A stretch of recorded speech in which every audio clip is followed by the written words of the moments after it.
¿Cómo han estado? Buenas tardes, Lick. Gracias. Bien, gracias, Lick. ¿Qué tal? Buenas noches, Lick. Buenas tardes, Buenas noches, licenciado. Muy buenas noches, doctor. Buenas noches. Espero que hayan estado sin problemas de coronavirus en su familia. ¿Han estado bien? Excelente, licenciado. Bueno, gracias. Me parece bien. Sí, gracias. ¿Qué tal, Lick? Pues bien, fíjense, bien. Bien, tranquilos en la familia, ¿verdad? Cuidándonos en lo posible.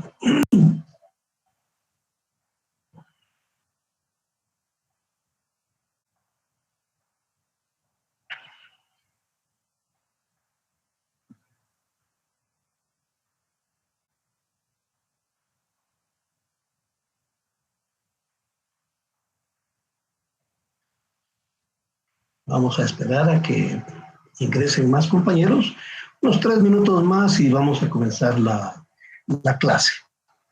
Mientras tanto, ¿tienen alguna duda? ¿Algo que deseen consultar? Licenciado, una molestia. A ver. Yo me voy a excusar minutos más adelante porque tengo examen, entonces yo creo que me voy a retirar de sí. No hay problema, no hay problema. La mayoría de estudiantes van a darnos de que no se van a poder conectar porque hoy tenemos la retrasada de Derecho. Pero no creo que muchos hayan perdido Derecho, ¿o sí?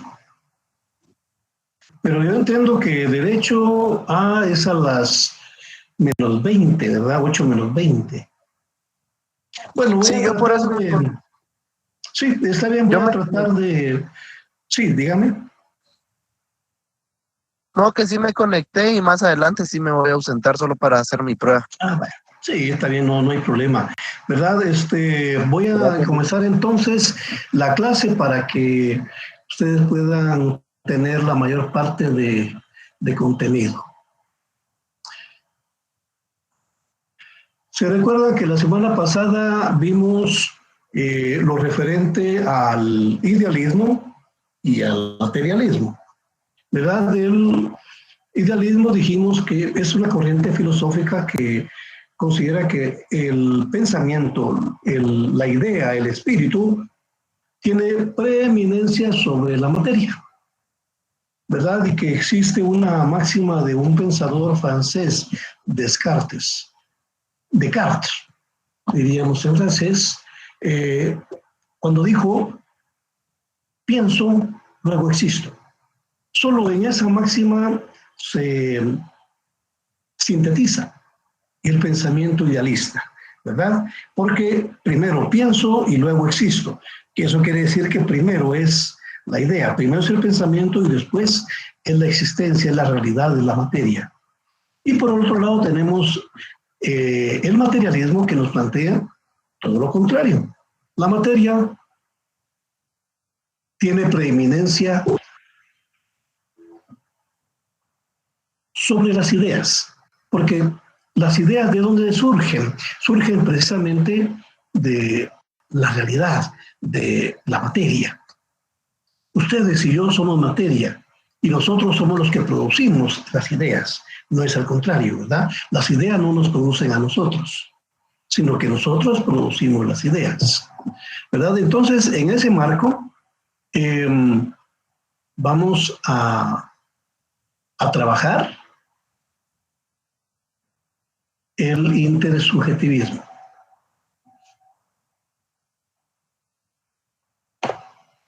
A mediados del siglo XX cobró fuerza una tercera opción filosófica. Es materialista en su aspecto ontológico. ¿Se recuerdan que dijimos que cuando hablamos de ontología nos referimos al estudio del ser, ¿verdad? El ser en sí mismo.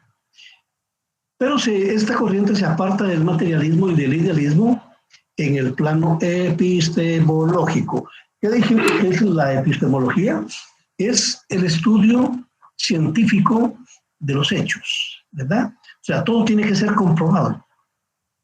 es que la epistemología se diferencia de la nociología. La nociología es el estudio de todo tipo de conocimiento, mientras que la epistemología se centra en el conocimiento científico. Habermas planteó la existencia de un mundo que se percibe como independiente de nuestras descripciones.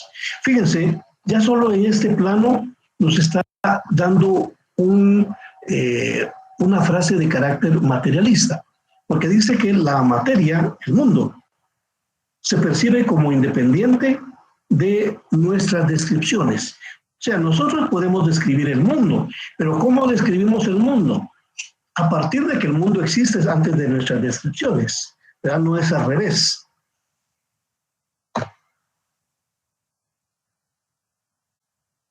Ese postulado significa que la realidad material, el mundo, es anterior e independiente de la conciencia humana. Ahora bien, en el plano nociológico, se recuerda, nociología es la teoría del conocimiento en general, niega la posibilidad del conocimiento objetivo, incluso por medio de instrumentos y técnicas desarrolladas por la ciencia. ¿Por qué? Porque fíjense que los seres humanos es probable que no tengamos claridad acerca de cómo son las cosas, porque depende de nuestra perspectiva, así vamos a percibir el mundo. Les pongo un ejemplo. Digamos, una persona está frente a un jardín y tiene tres posibilidades de ver el jardín. El jardín lo puede ver primero sin lentes, ¿verdad? Y por lo tanto percibe los colores en su esplendor, en su exuberancia, en los verdes, los colores de las flores. La otra opción es cuando se ponen unos lentes que tienen polarizado como el que le ponen a los carros. Entonces puede ser de color café, puede ser negro, puede ser gris, ¿verdad? Puede ser también verde. Entonces, la realidad de ese jardín la va a ver a partir de la tonalidad de esos lentes. Y hay una tercera persona que va a ver a través de otros lentes, pero fíjese que antes de ponérselos se le cayeron. Y el problema es que se le hizo así muchos. ¿Han visto ustedes como esa tela de que se les hace a los lentes cuando se estrellan, ¿verdad? Entonces ya no va a poder ver bien, porque va a ver a partir de unos lentes que están quebrados. ¿Cuál de esas tres opciones es la más valedera para ver la realidad? Probablemente la primera, pero no todos vemos la realidad de esa manera. Según Habermas, el mundo es percibido e interpretado de formas distintas desde la perspectiva de individuos y grupos distintos. No, digamos, la mayoría de seres humanos tienen la idea de Dios, ¿verdad? Pero ¿todas las religiones perciben a Dios de igual manera? No. Los antiguos griegos y los romanos, los mayas, eran politeístas, miraban varios dioses. En la actualidad, por ejemplo, los musulmanes solo creen en un Dios, Alá, y los católicos y los evangélicos en Jehová. Pero es el mismo Jehová y Alá, pues habría que preguntárselos a ellos, ¿verdad? Pero para principiar tienen nombres diferentes. Y lo mismo sucede con los budistas, con los taoístas. Entonces cada uno tiene una forma de percibir el mundo y las cosas, ¿verdad? No podemos acceder en forma directa al mundo, sino que lo hacemos condicionados por nuestras ideas previas. Ustedes están frente a un partido de fútbol entre Barcelona y el Real Madrid. Al finalizar el partido, unos y otros vieron el mismo partido, pero su interpretación del partido va a ser diferente. Unos van a decir que le hicieron favor al Barça y otros que le hicieron el favor al Madrid. Entonces, este Habermas nos dice que ese es el problema, ¿verdad? Porque estamos condicionados a nuestras ideas previas. Plantea que el conocimiento se desarrolla a partir de su naturaleza lingüística, ¿verdad? Eso significa que todo lo que conocemos se expresa por medio del lenguaje. Solo podemos identificar en la realidad aquello de lo cual ya poseemos un nombre o una palabra para nombrarlo. Se deduce que el conocimiento en realidad está condicionado por el lenguaje que dominamos, ¿verdad? Ese es el carácter intersubjetivo del conocimiento. Pero primero pensemos, ¿qué es el intersubjetivismo? ¿Por qué le decimos así? Es una palabra que a veces nos cuesta expresarla cuando no la conocemos. Pero hagámosla más sencilla. Intersubjetivo significa muchos. Subjetivo significa razonamiento, pensamiento, razón. Entonces, en lugar de intersubjetivo, digamos interrazonamiento. Muchos razonamientos, muchos pensamientos. Entonces leamos esto. Así como el sentido de la naturaleza de muchos pensamientos sobre conocimiento. ¿Ven que es fácil? A través del lenguaje se transmiten los conocimientos de la naturaleza, las cosas y la sociedad. Entonces, el intersubjetivismo nos dice que es a partir del lenguaje, la lingüística, cómo intercambiamos nuestras opiniones en torno a una realidad. ¿Y cómo es eso del lenguaje y la lingüística? Bueno, cuando hablamos de la lingüística, se recuerdan que en el primer semestre estudiamos comunicación y ahí dijimos que la lingüística se manifiesta de dos formas, de forma escrita y de forma oral. Así es la comunicación, ¿verdad? Entonces, ¿cómo podemos transmitir los conocimientos de la naturaleza, las cosas y la sociedad? A través de la lingüística, a través de medios escritos, a través de medios orales. ¿Verdad? Esta es la parte del intersubjetivismo. Preguntas, a ver, jóvenes.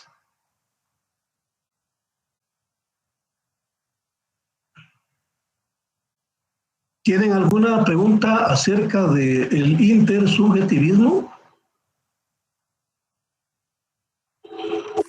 Un ejemplo, ¿nos podría dar un ejemplo de cómo aplicarlo en la vida cotidiana, por así decir? Sí, cómo no, con mucho gusto. Veamos el coronavirus. ¿Verdad? El coronavirus, ustedes ven que mucha gente le tiene miedo. Muchos le tenemos miedo. Pero hay sectores que dicen que no. ¿Han oído ustedes que dicen que es una gripita? Es una pinche gripe, dicen. Y que son babosadas eso de guardarnos, hay que ir a trabajar. Hasta han hecho manifestaciones en vehículos para manifestarse en contra del aislamiento social. ¿Qué es eso? Estarse poniendo tapabocas, mascarillas, no tiene sentido. ¿Eso qué quiere decir? Que hay personas que no piensan igual que los otros. Pues lo mismo sucede en el caso de los científicos, ¿verdad? Porque hay científicos chinos, hay científicos gringos, hay científicos rusos, ingleses, argentinos, mexicanos, españoles, italianos. Y cada uno de ellos analiza el coronavirus de diferente manera. Y cada uno de ellos, ¿qué está buscando? Una cura, ya sea de medicinas o una vacuna.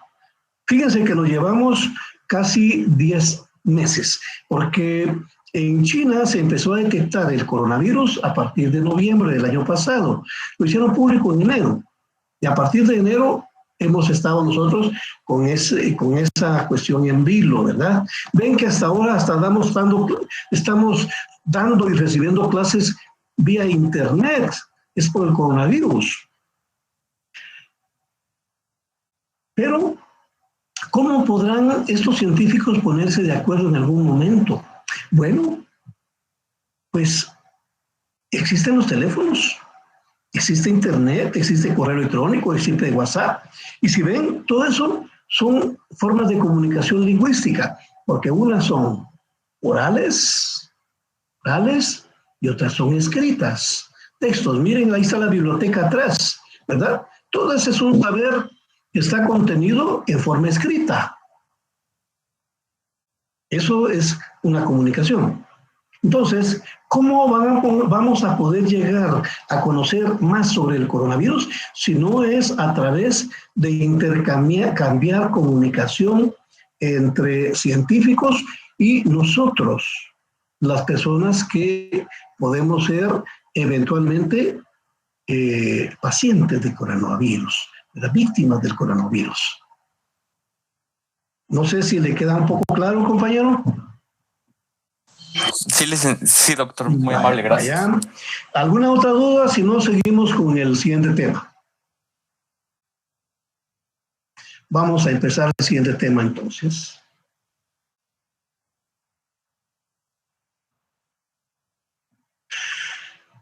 Ahora vamos a trabajar el contenido de la unidad del capítulo número 3.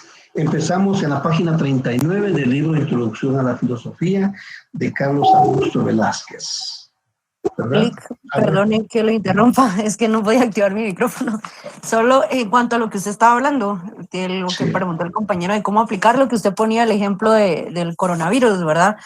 O sea, básicamente yo lo encierro como es negar algo de lo que es la realidad, podríamos decir. No. ¿No? No, el pensamiento intersubjetivo es todo lo contrario.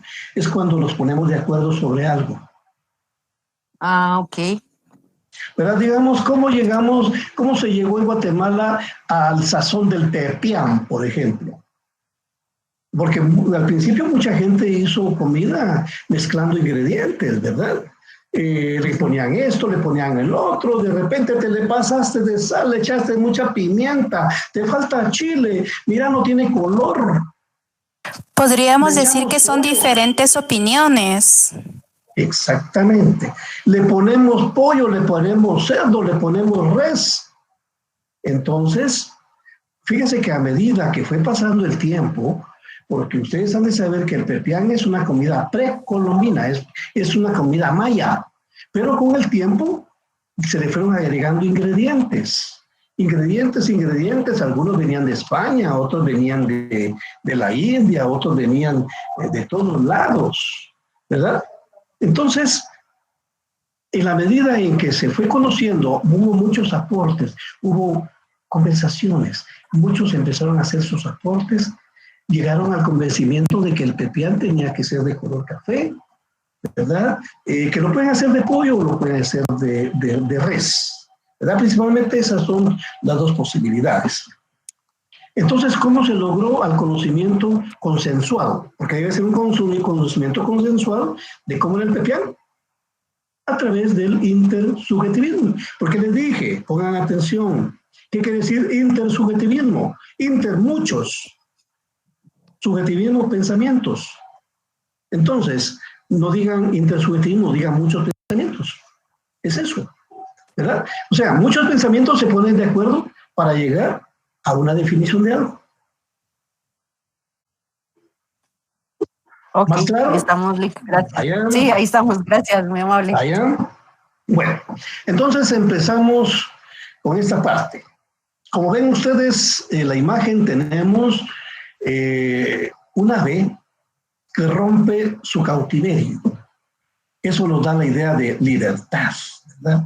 Y si se dan cuenta, la libertad también tiene sus costos, porque esta paloma, al obtener su libertad, ha perdido plumas. Son los costos de la libertad. Pero vale más la libertad a perder una que otra pluma, una que otra herida, ¿verdad? Así somos los seres humanos. Ser humano, ser libre. ¿Qué nos caracteriza como especie? Como especie, nada. ¿En qué radica la verdadera y auténtica libertad? Responder a estas interrogantes implica analizar a fondo la esencia del ser humano y su propia existencia en el mundo. Los demás animales reaccionan instintivamente ante los condicionamientos que ofrece la realidad. No reflexionan sobre sus acciones, ni meditan en la manera de cambiar la realidad externa. Al tener conciencia, los seres humanos tienen conciencia de sus actos y se comunican. Ya ven, aquí está, es un carácter intersubjetivo. Es un carácter de muchos pensamientos. Ahora, ¿qué ejemplo damos? Pensemos en un eclipse. Cuando hay un eclipse, pensemos en un eclipse solar, que es cuando hay el sol y la luna se proyectan su sombra sobre la Tierra, y entonces se produce por una fracción, por unos minutos, ¿verdad? Una oscuridad que puede ir desde leve hasta total. ¿Cuál es la reacción de los animales en general? Pues los animales en general, fíjense que empiezan el proceso de dormirse. Cuando hay oscuridad, muchas especies se empiezan a acurrucar. Las aves, por ejemplo, se meten en los árboles. Si ustedes tienen corral de gallinas, se empiezan a acurrucar. Los animales los perros se empiezan a dormir. Hay una plantita que usan mucho en los jardines que se llama manía, y que te da una florecita pequeñita de color amarillo. Cuando llega la oscuridad, las hojitas se duermen, ¿verdad? Eso sucede cuando hay un eclipse. Cuando nomás el eclipse pasa, que es una cuestión de 2 o 3 segundos, 2 o 3 minutos, ellos sienten como que amaneció. Y los pájaros salen de los árboles gritando. Todos los animales empiezan a tener su vida normal. Esas hojitas de la manía se levantan instintivamente por la luz solar. Fíjense, instintivamente por la luz solar. Pero los seres humanos no tenemos ese mismo comportamiento. Porque antiguamente le tenían miedo a los eclipses. Lo consideraban como una cuestión de venganza de los dioses, sonaban tambores, hasta hacían sacrificios. En la actualidad sabemos que es un fenómeno común y corriente, que no pasa absolutamente nada. Es como cuando ustedes están platicando y una gente pasa en medio de ustedes dos. ¿Qué pasó? Nada, ¿verdad? Y lo único es que saben que no deben verlo directamente porque se pueden quedar chocos. Eso es lo único que sabe uno, ¿verdad? Pero ¿por qué reaccionamos de esa manera? Porque lo vemos en términos racionales, ¿verdad? Igual cuando reaccionamos ante las necesidades que nos presenta el mundo, la realidad. La necesidad, primero tenemos necesidad de algo, captamos estímulos, necesidades y buscamos mecanismos para satisfacerlos. Si tenemos frío, por ejemplo, pensamos en algo para abrigarnos. Si tenemos hambre, recuérdense ustedes cuando llegaban al FS12 en la facultad, tenían hambre, ¿verdad? Pensaban, tengo que comer algo. Ahí empieza la necesidad. Y entonces se evalúan, meditamos sobre las posibilidades de solución. Soportar frío, suéter, un abrigo, tomar café, acercarse a una fogata. En la comida, ¿se recuerdan en el S12? Bueno, tenían chuchitos, tostadas, pizza, chucos, dobladas. Y entonces se empiezan a evaluar, ¿cuál será mejor? ¿Cuál será mejor? La acción viene después. Después de evaluar las opciones, llevamos a cabo la acción. En el caso del frío, compramos el suéter, porque lo podemos llevar a todos lados. En el caso de la alimentación, después de evaluar entre chuco o tostada, no, mejor una doblada. Pero fíjense que no cargo mucha plata, entonces mejor solo unas papitas fritas, ¿verdad? ¿Ven? Ya evaluamos. Hemos pasado de la necesidad, de la evaluación, a la acción. Ahora, vienen los filósofos. Según los filósofos idealistas, los seres humanos somos duales, porque poseemos cuerpo y alma. Y muchos de ustedes han de pensar eso, ¿verdad? Aparte es el cuerpo y aparte es el alma. El cuerpo es esclavo de las necesidades que ésta le impone. Dentro del cuerpo tenemos entonces hambre, sexo, frío, abrigo. El alma, dice el idealismo, es independiente y libre de las ataduras naturales. ¿Verdad? Entonces, cuando la persona se muere, se libera el alma y es la que se va al cielo o se va al infierno. Eso es lo que nos dicen los filósofos idealistas. Según los filósofos materialistas, nos dicen, fíjense que no hay división.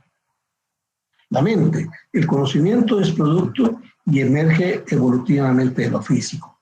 ¿Cómo así? Porque fíjense que cuando ustedes tienen hambre, ¿dónde sienten el hambre? ¿Lo sienten en el alma? No, lo sienten en el estómago. ¿Y qué es el estómago? Es materia, ¿verdad? No, mi estómago no es materia. Ah, puchica. A ver si no le hacen una operación y le pueden operar el estómago. El alma no se la pueden operar. El estómago sí, porque es físico, es materia. Va. Entonces, tienen hambre. ¿Y para dónde se va el estímulo? El estímulo sube al cerebro, ¿verdad? Y el cerebro es donde evalúa. En el estómago sienten la necesidad. En el cerebro evalúan. ¿Y qué es el cerebro? Materia. Y entonces el cerebro es el que está generando el pensamiento. El pensamiento es lo que después nos va a dar la orden de la acción. Pizza, choco, doblada, ¿verdad? Entonces, no estamos hablando de que el alma vaya por un lado y el cuerpo por otro. No, sino estamos hablando de un mismo ser. Por eso dice, el ideal del alma, mente pensante, no es liberarse del cuerpo, sino construir un todo armónico. La mente va a buscar cómo satisfacer las necesidades del cuerpo. ¿A poco no? ¿Tienen hambre? Piensan. ¿Van a alimentar el alma o van a alimentar el cuerpo? Alimentan el cuerpo, ¿verdad? Eso es lo que nos dice el materialismo. Ahora bien, idealistas y materialistas coinciden en que somos libres porque podemos elegir. Nos permite la autodeterminación. No es como los demás animales, porque los demás animales no tienen autodeterminación. Ustedes dirán, pero un león puede cazar aves, puede cazar ovejas, puede cazar lo que haya. No necesariamente. Va a cazar lo que hay. No puede decir, no, fíjese que ahí hay una oveja, pero hoy no me la quiero comer. Mejor voy a buscar por otro lado. No. El león va por el instinto. Y lo primero que se le atraviesa, a ese le entra. La corriente que mejor estudia la libertad es el existencialismo. Un filósofo, Kierkegaard, afirma que cada individuo debe elegir su propio camino, atendiendo a las circunstancias de su existencia, sin tener que acudir a modelos universales. Vamos a ver qué nos dice Kierkegaard. Que ustedes, como yo, elegimos nuestro camino. Claro, ese camino que hemos elegido dependerá un poco de las circunstancias de la existencia. Por ejemplo, pues yo tuve que, yo tenía ganas de superarme, pero bueno, estudié en la Universidad de San Carlos. Si hubiera tenido dinero, hubiera sido otra circunstancia, me hubiera ido a estudiar a la Universidad de Harvard de Estados Unidos, ¿verdad? O me había ido a estudiar a Europa, pero no tenía plata. Entonces, eso dependía de mis circunstancias, ¿verdad? La experiencia personal y la actuación, según las propias convicciones, son factores esenciales para llegar a la verdad. La experiencia que ustedes tienen y cómo actúan les va a permitir tener en algún momento la forma de valorar la verdad, de valorar la realidad. Sartre, un filósofo francés, afirma que el ser humano no posee ninguna esencia determinada a priori. Entonces él nos dice que el ser humano, pues, no es como nos han dicho, ¿verdad? Que el ser humano ya tiene definido su destino. Así nos dicen en la religión, ¿verdad? El ser humano ya está destinado.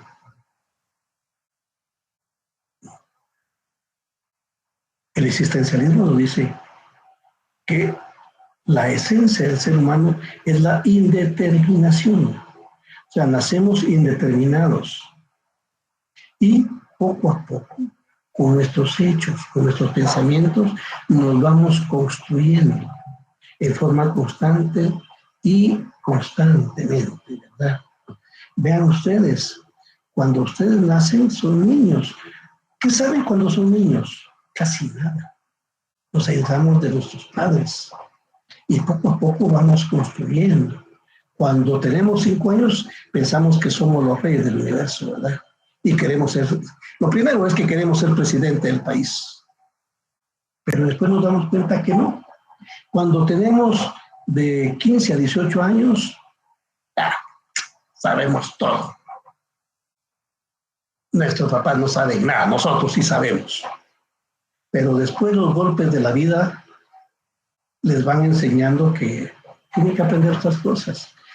El ser humano aprende a golpes de la vida, de la experiencia, de la existencia. Y es lo que nos dice aquí. Se va haciendo constante y permanentemente el ser humano. Es una filosofía de la acción que obliga a buscar nuestra esencia en nuestros propios actos. Cuando tenemos 60 años, ya tenemos una visión global del mundo. Sabemos qué es bueno, qué es malo, y nos damos cuenta de cómo pensábamos anteriormente. Ustedes, por ejemplo, saben que como pensaban cuando tenían 10 años, tal vez no era lo correcto, ¿verdad? Y se van construyendo. Y los golpes que han afrontado los van haciendo más fuertes. Se van construyendo a partir de sus actos. En el existencialismo, la libertad se define como la necesidad de elegir en forma permanente ante los condicionamientos que el mundo ofrece o impone. Ven entonces que no es, como nos han dicho, que tenemos un destino manifiesto, sino que nosotros vamos labrando nuestro destino. Por ejemplo, no me vayan a decir de que a ustedes les dijeron que por obra y gracia del Ser Supremo van a llegar a ser abogados y notarios. No. Ustedes quieren ser abogados y notarios, tienen que forjarse, tienen que estudiar frente al condicionamiento que el mundo ofrece, ¿verdad? ¿Qué son los condicionamientos? Ayudan los cuates, vos vamos a una fiesta. No, es que tengo que estudiar. ¡Hombre, vamos! Es que me casé y ahora ya no puedo estudiar. Perdí mi trabajo y entonces no puedo estudiar. ¿Ven? Son condicionamientos que el mundo nos ofrece o nos impone. Y frente a eso tenemos que elegir cómo vamos a construir nuestro futuro. Ahora la pregunta, ¿ser libre es poder hacer lo que a uno le venga en gana? ¿Qué dicen ustedes, jóvenes? Ustedes que están construyendo su futuro. Creo que no. ¿Por qué? Porque independientemente de todo lo que rige las sociedades, pues sabemos que tenemos límites para actuar, porque todo tiene una repercusión, y no es porque la sociedad lo haya impuesto, sino porque lo hemos descubierto con la vida, ¿verdad? Muchas gracias. Vamos a ver. Los postulados de liberalismo parecieran afirmar que la libertad no tiene límites. Kant, por ejemplo, un filósofo alemán, dice que la libertad radica en la autonomía de la voluntad. La condición para ser libre descansa en su racionalidad. ¿Qué significa eso? Significa que, dice, descansa en su racionalidad es porque depende de cómo pienso yo, ¿verdad? Kant asume la libertad como un valor subjetivo, la voluntad del individuo. Y la acción del individuo.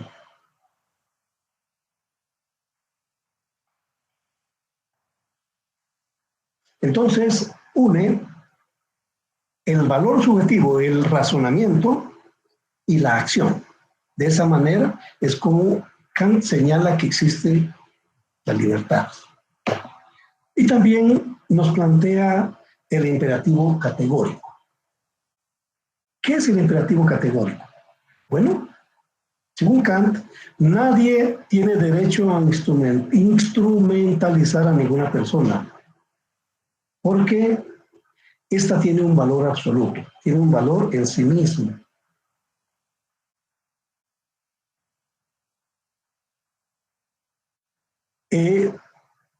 Es un fin en sí mismo, que no debe utilizarse como medio para otra cosa. Ustedes valen porque son seres humanos, tienen un valor absoluto.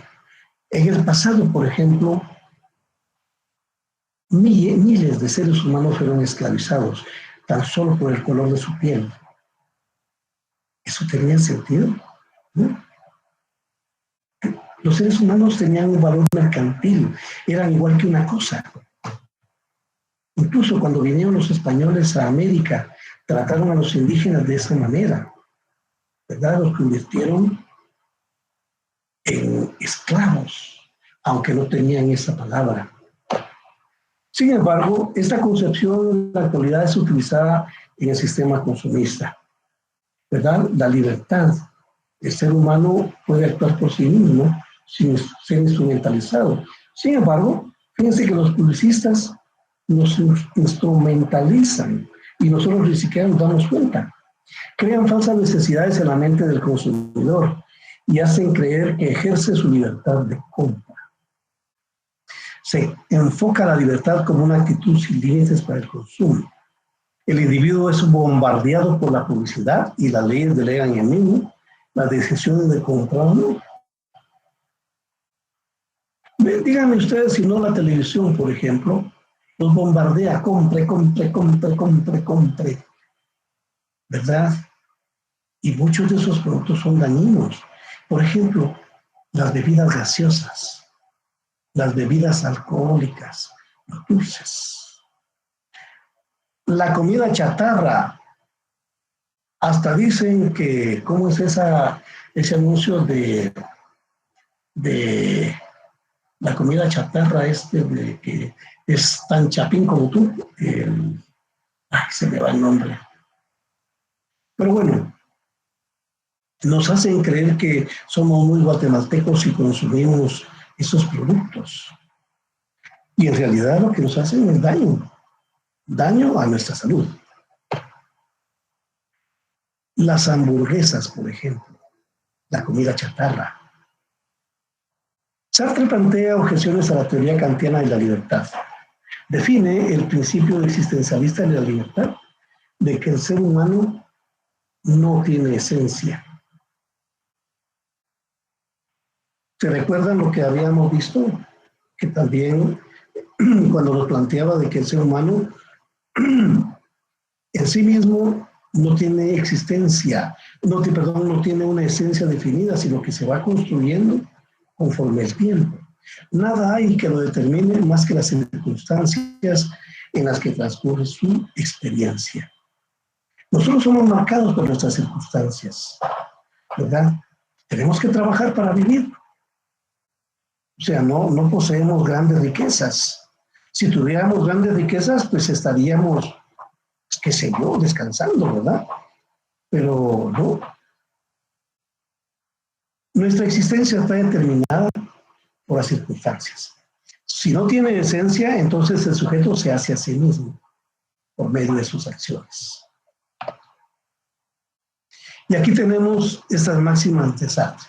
Solo vamos a ver la primera.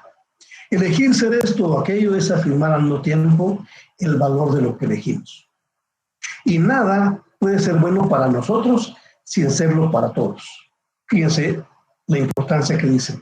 Si nada puede ser bueno para nosotros, sin serlo para nosotros. Así, nuestra responsabilidad es mucho mayor de lo que podríamos suponer, pues compromete a la humanidad entera.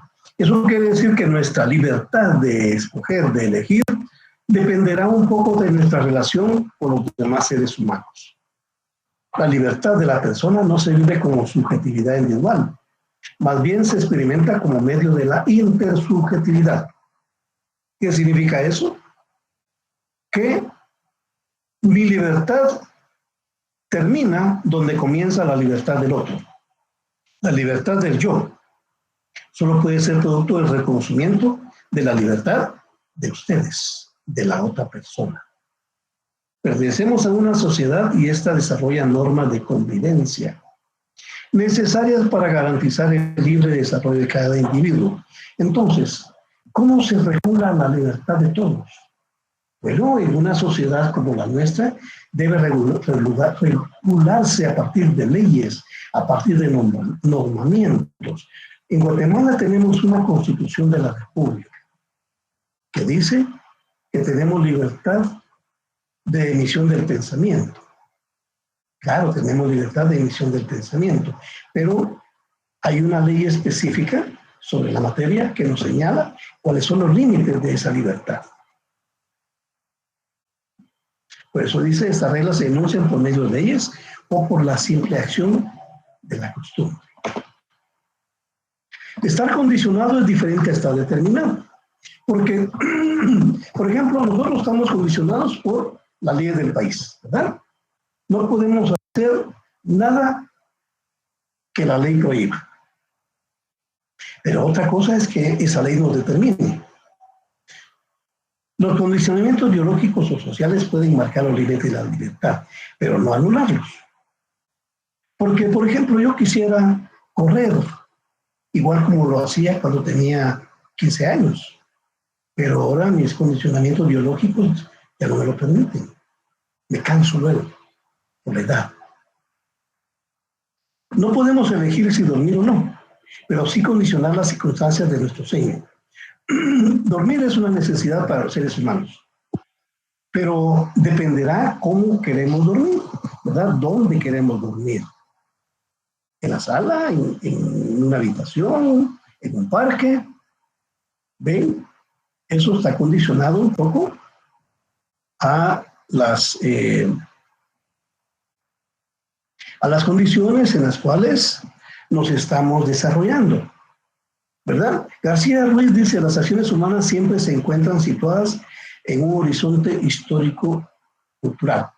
Fíjense, las acciones humanas, las acciones tanto suyas como mías, están dentro de un contexto histórico. O sea, estamos viviendo una era en la cual tenemos suficientes recursos de comunicación. Vean ustedes, por ejemplo, tenemos educación virtual. ¿Cuándo hace 30 años se podía hacer esto? Imposible. Ese es un marco histórico. Y cultural. Bueno, porque culturalmente tenemos la disponibilidad de hacerlo. Hay muchas personas que viven en esta etapa, pero que culturalmente no conocen la computadora, por ejemplo, o no han tenido acceso a esta forma de tecnológica y de comunicación. Y dice, ese horizonte se constituye así en el límite de nuestra libertad. Además, nuestra dimensión social nos obliga a ser responsables de nuestros actos. ¿Cuál es la dimensión social de los guatemaltecos? Bueno, la Constitución de la República es nuestra carta donde definimos nuestros derechos y nuestras responsabilidades. La definición de libertad depende de la forma en que se conciba a la razón. El concepto de razón crítica enfatiza en que el ser humano es de naturaleza social. ¿Por qué le llamamos de naturaleza social? Porque fíjense ustedes que si ustedes quieren ser libres, sí, libres, pero ¿en función de qué? Bueno, para que sean libres, tienen que hacérselo saber a los demás seres humanos. Porque si ustedes estuvieran en una isla donde solo existen ustedes, van a decir que soy libre. Pero ¿quién lo va a saber? Nadie. O sea, la libertad entonces tiene un carácter social. Porque ustedes tienen que demostrárselo o hacérselo saber a los otros seres humanos. Pero esos otros seres humanos también quieren demostrarle a ustedes que tienen libertad. ¿Y cómo logramos empatar esas libertades para que tanto ellos como yo tengamos libertad? Pues ahí está el consenso intersubjetivo, el diálogo social, el consenso social, ¿no? Los individuos someten a la esfera pública sus principios, participan del diálogo social y construyen su universo ético a partir de consensos. ¿Cómo participamos del diálogo social en Guatemala? Pues de muchas formas. Primero, la universidad.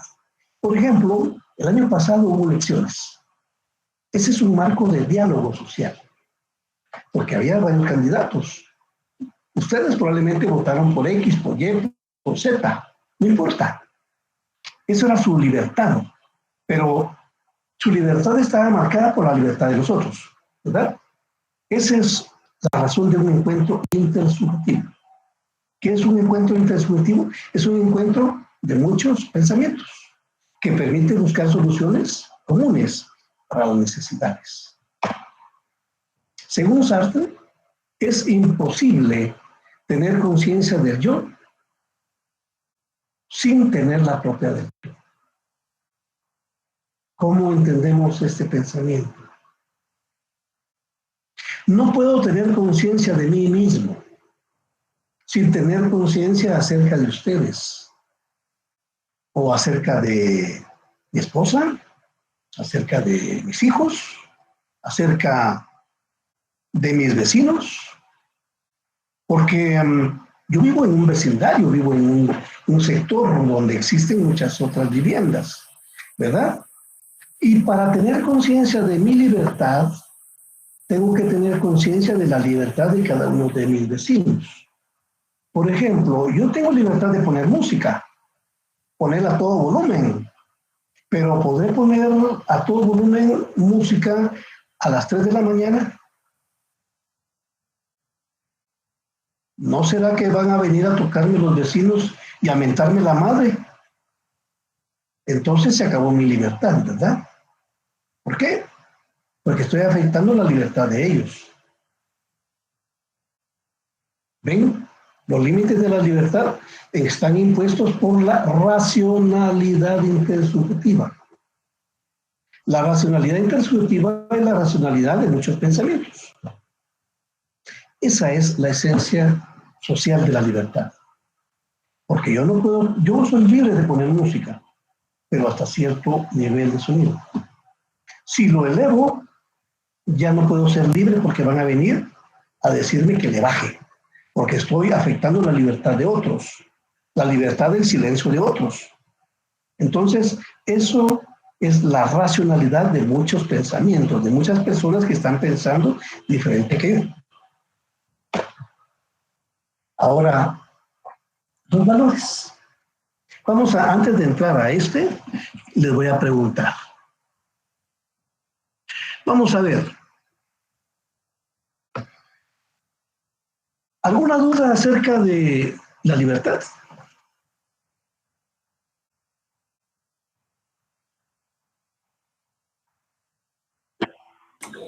No, doctor.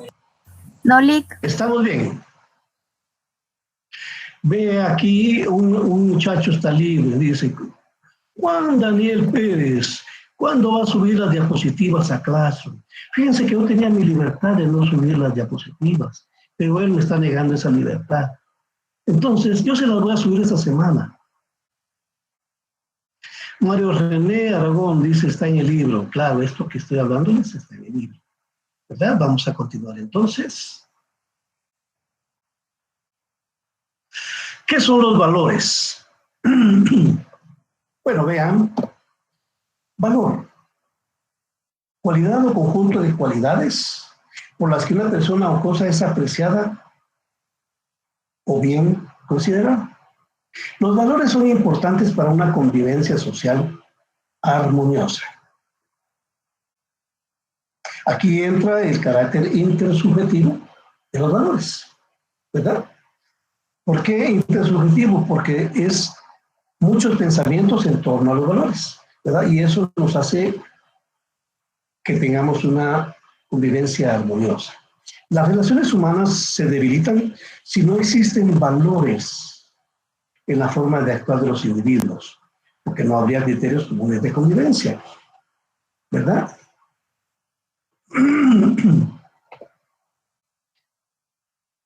¿Cuáles son los valores? Bueno, aquí tenemos algunos.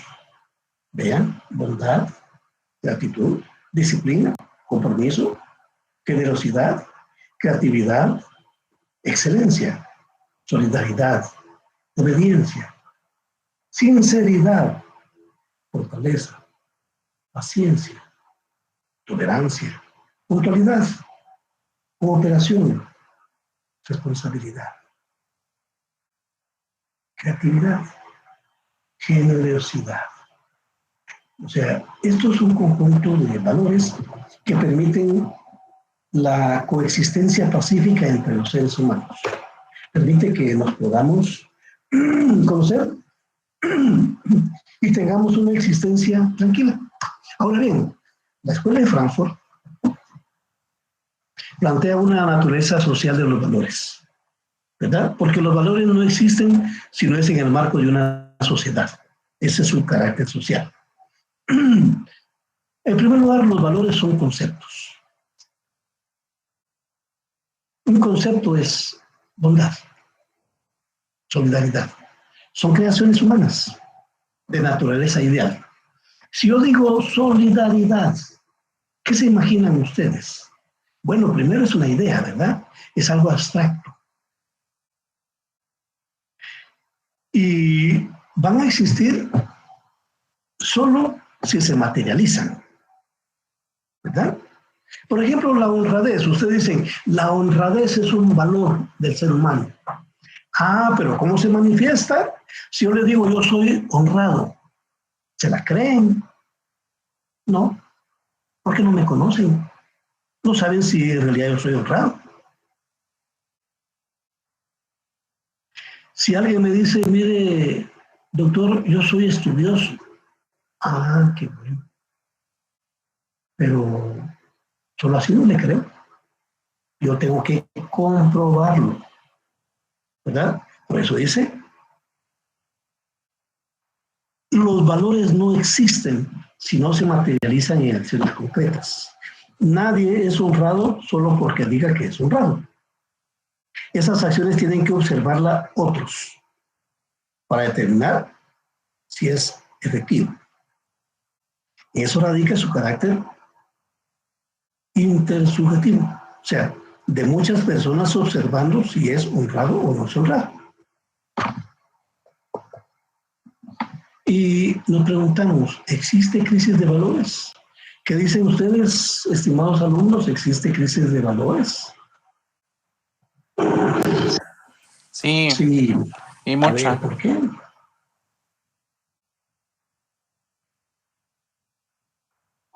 Porque considero que estamos en una sociedad líquida en la que se llena mucho de hablar y poco de actuar. Ya. Lo podemos ver como un claro ejemplo con los valores que supuestamente tiene nuestro gobierno. Dícese que ayuda a las personas, pero muchas personas tienen una bandera. Puede que sea falsa, pero si están ahí parados es porque tienen la necesidad. Y dentro de ellos también hay valores, ¿verdad? Puede que tengan en realidad necesidad, o como dice usted, sea falsa, ¿verdad? A ver, ¿algún otro compañero que nos dé su opinión? Yo creo, A ver. mire, yo conocí una persona que dijo ser buena persona, pero creo que tiene doble moral, porque, bueno, hace cosas buenas, pero a la vez malas. O sea, dice que no miente y sí miente. Y cuando le pregunto por qué miente, dice es que esas son mentiras inofensivas. Entonces, ¿ahí qué opina usted, licenciado? Claro. Igual le diría yo, les dejo un examen y le digo, miren, yo confío en su honradez y voy a estar afuera 10 minutos. ¿Puedo confiar en ustedes? En mí sí.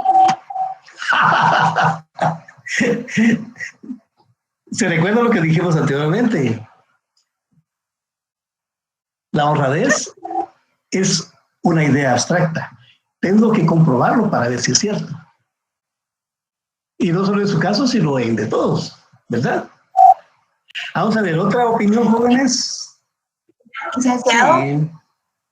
disculpe, cuando hablamos de crisis de valores, yo pienso que se refiere como a la subjetividad o a que son relativos para ciertas personas, o sea, cada quien lo aplica a su vida, a su conveniencia. Por ejemplo, la honestidad. Yo Sí. puedo ser muy honesta con una persona, pero tal vez porque quiero hacerle daño y por eso voy a ser honesta con ella diciéndole cuáles son sus defectos, mientras que con otra persona puedo disfrazar esos defectos, o sea, voy a pasar de ser honesta a ser tal vez grotesca, ¿verdad? Mientras que con otra persona puedo ser honesta y como poner como bonitos sus defectos para que, no sé, como para que los cambie o algo. Sí, exacto. Por ejemplo, fíjense ustedes, les agradezco sus opiniones. Por ejemplo, fíjense ustedes que actualmente está muy de moda cuando decimos en el gobierno existe mucha corrupción, son corruptos, pero solo llegan a robar. Pero, ¿qué pasaría si alguno de ustedes llegara a un ministerio? Sería Licenciado, buenas noches. Buenas noches. Me saluda Dulce Villatoro. Yo diría que crisis de valores sería en términos generales, porque hablando socialmente, viéndolo Sí. desde la perspectiva de que existen cárceles para menores, entonces los valores son inculcados desde que tenemos uso de razón. Así Entonces, es. podría determinarse crisis aplicándolo a la sociedad misma, o sea, partiendo desde ahí de que por qué existen cárceles para niños, por así decirlo. ¿Cómo no? Sí, yo lo entiendo en el sentido de que no es solo una cuestión individual, sino que la misma sociedad empieza a fomentar los antivalores. A partir de ahí ya tenemos una crisis de valores, ¿verdad? Pues fíjense que tiene razón, ¿verdad? En todas las épocas se ha dicho que existe crisis de valores. Las épocas de grandes cambios son acompañadas por crisis en general y de valores en particular.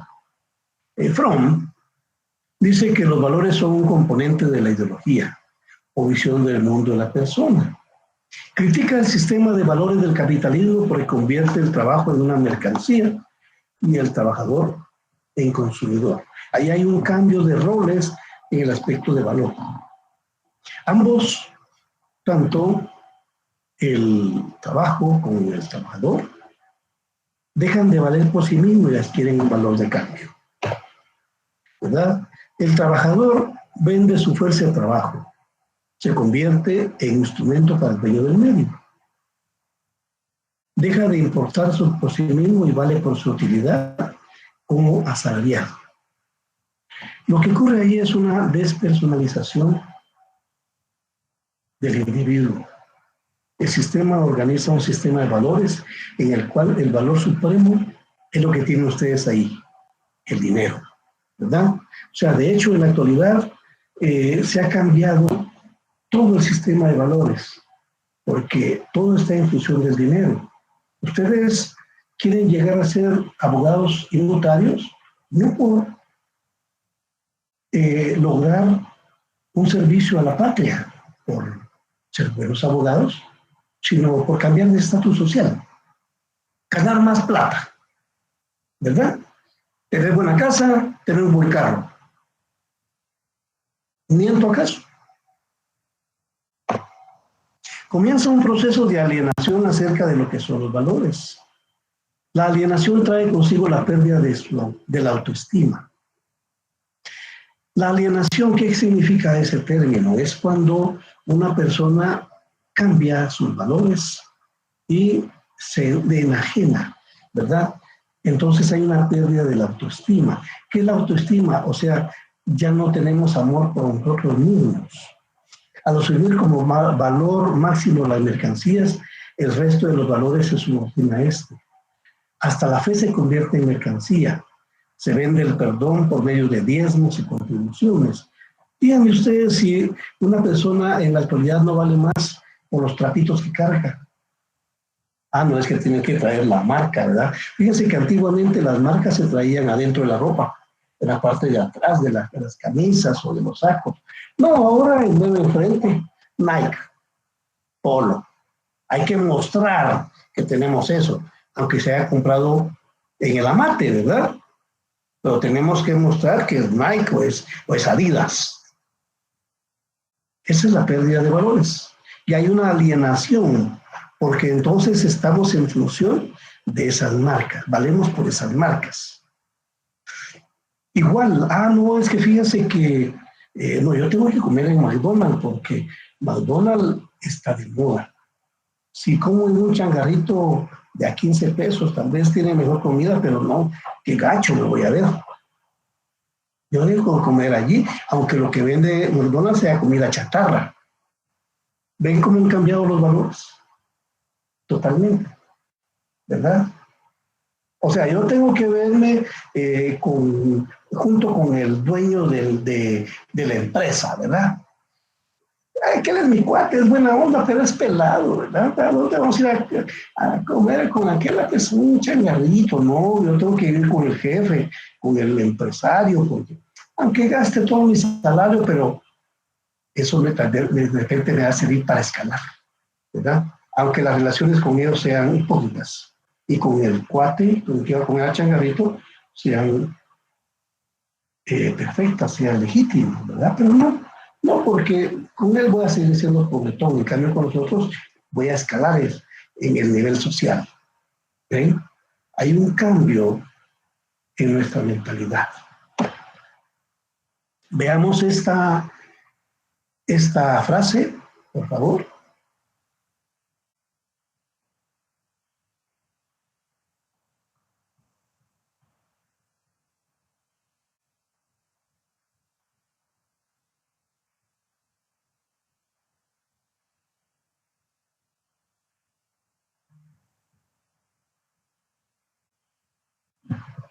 Bueno, vamos a ver entonces.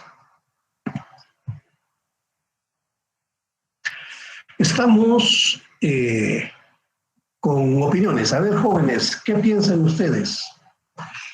Aquí dice, en el libro explica que la crisis de valores se refiere a que ahora las personas valen con lo que tienen, exactamente lo que estamos hablando, ¿verdad? No por lo que son. McDonald's, comida chatarra, se ríe joven. Oscar Humberto.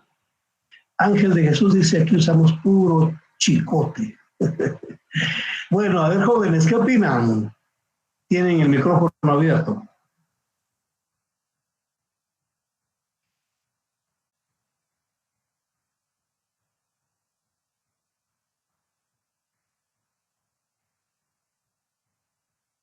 Silencio absoluto. Vamos a ver. Buenas noches, licenciado. Buenas noches. Referente a lo que usted estaba diciendo de cómo compartir con las demás personas, que ir a un changarrito, de ir a McDonald's, yo creo que es que uno tiene que, o las personas piensan que como lo miran, así lo van a tratar, y hacen las cosas por el que dirán de las demás personas. Así es, así es, sí. Gracias.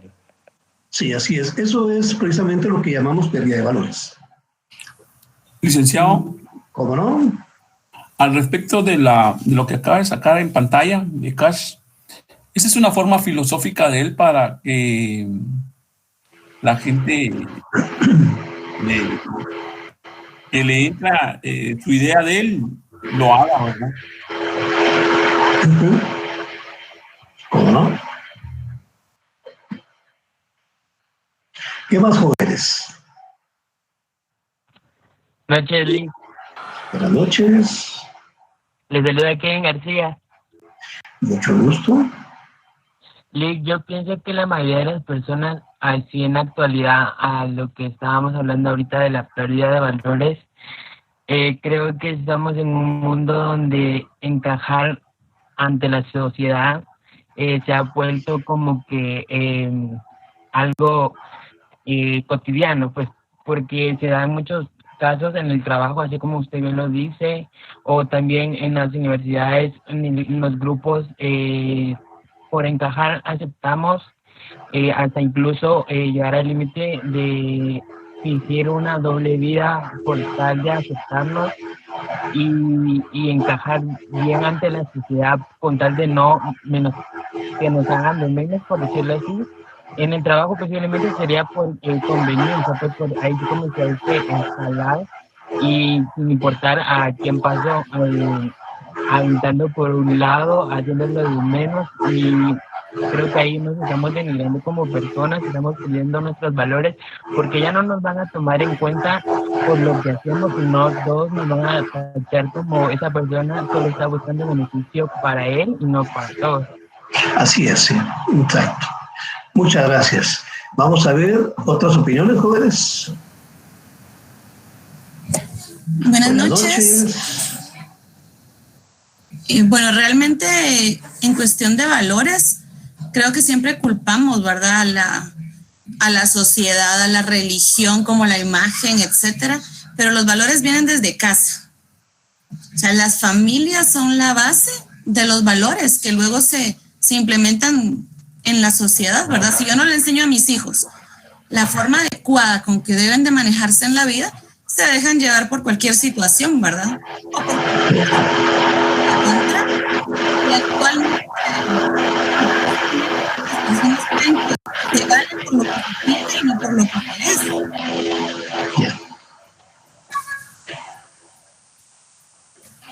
No, ya no la escucho.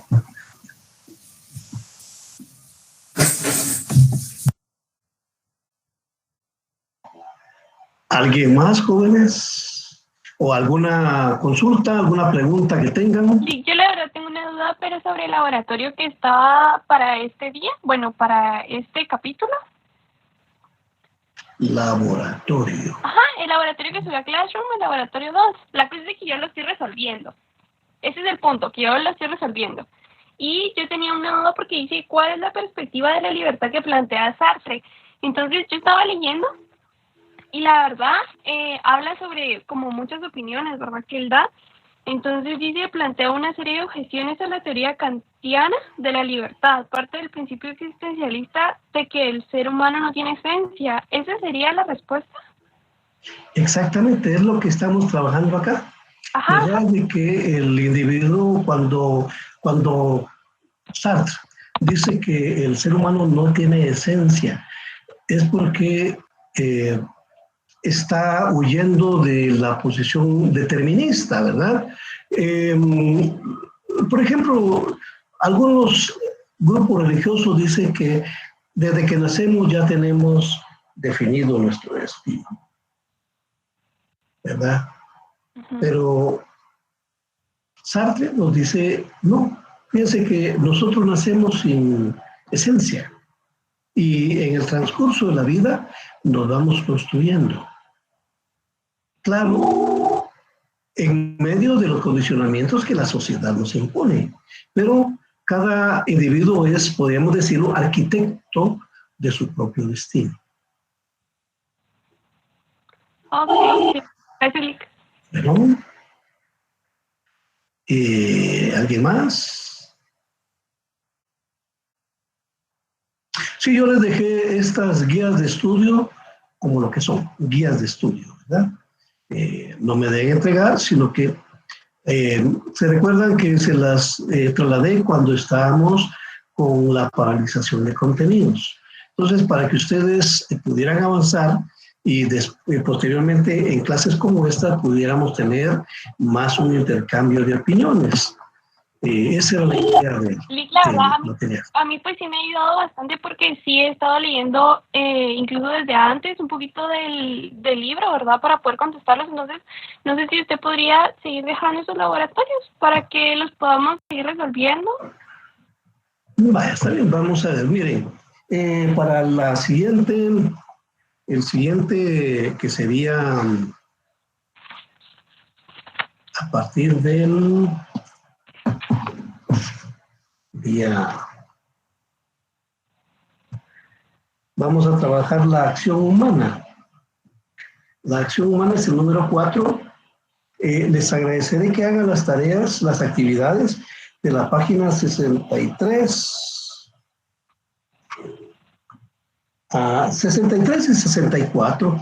Son 2 hojitas, ¿verdad?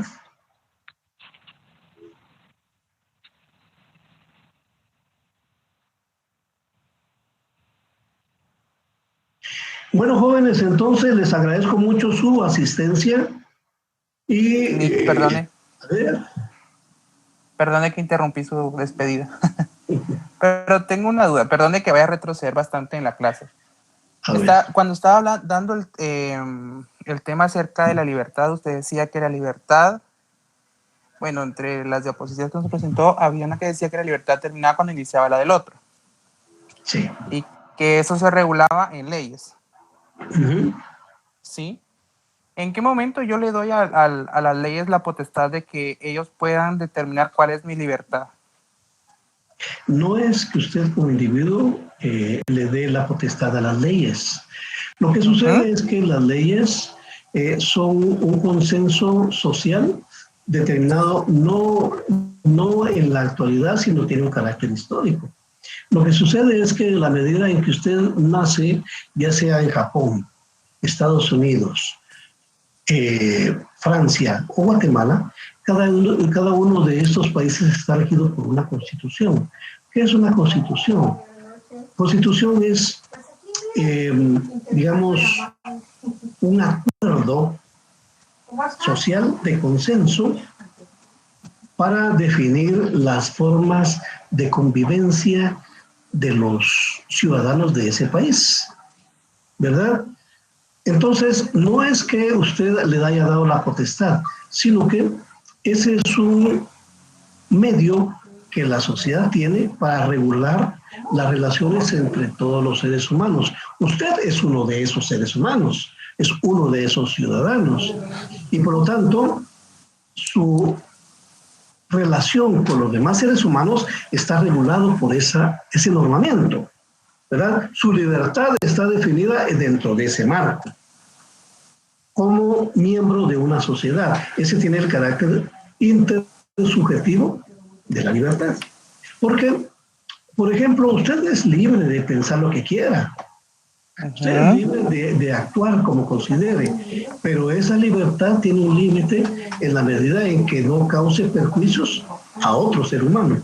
O digámoslo de otra manera, otro ser humano tiene libertad de pensar, hacer y todo, siempre y cuando esa libertad no lo perjudique a usted.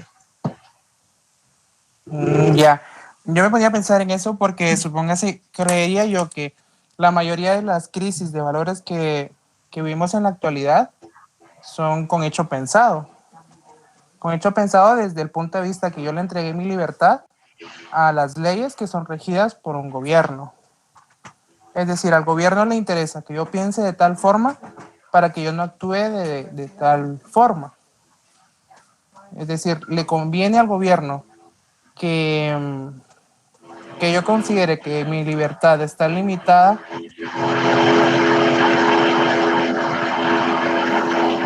para que, no sé si me escucha. Sí, le escucho. Ah, bueno.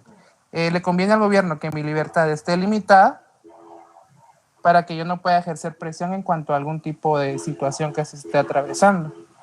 No sé si me doy a entender. Sí. Sí, usted lo está viendo en el sentido de que usted le ha entregado a las autoridades el ejercicio de su libertad. No es tan así, no es tan así. Lo que sucede es que eso es lo que quisieran los gobernantes. Pero en países como Guatemala tenemos libertad de emisión del pensamiento, ¿verdad? Y usted puede hacerse escuchar, ¿verdad? Puede ejercer presión también de diferentes maneras para cambiar la situación del país, igual que lo hacen otros sectores. Ya. Bueno, gracias, licenciada. Muchas gracias. Jennifer Paola García Varías dice, disculpe, licenciado, ¿para cuándo son las hojas del libro? Vean, por favor, pónganme atención. Yo no dije que les voy a dar puntos por esas hojas. ¿Desde qué rato se lo estoy diciendo? Se los dije que esas hojas se las subí a Classroom cuando estábamos en paralización de avance de contenido. O sea, no estábamos en paro de labores, porque ustedes vieron que yo estaba frente a ustedes, sino estábamos en paralización de las actividades, ¿verdad? Teóricas. Entonces, yo les dije, para que no pierdan el tiempo, elaboren estas hojas. Esas hojas no tienen que entregármelas, son para que ustedes estudien, son para consumo personal. Eso es lo que planteé y vuelvo a plantear, estimada Jennifer Paola. Ya habrá momento en que yo les pida trabajos que va a ser en la parte del segundo examen parcial. Porque les dije, se recuerdan, el primer examen parcial va a tener un valor de 30 puntos. El examen parcial número 2, o sea, el segundo parcial, va a tener valor de 40 puntos. 20 puntos de trabajos y 20 puntos del examen escrito. Pero eso se lo voy a decir en su momento. No se los he planteado todavía. Bueno, entonces, jóvenes, les agradezco mucho su asistencia. Espero que estén muy bien y nos vemos el próximo jueves. Muchas gracias, Lick. Feliz noche. Gracias, Lick. Lo dejamos en libertad. Gracias, también los dejo a ustedes en su libertad. Gócenla. Gracias. Feliz noche. Buenas noches. Que descanse. Igualmente, pero no en paz.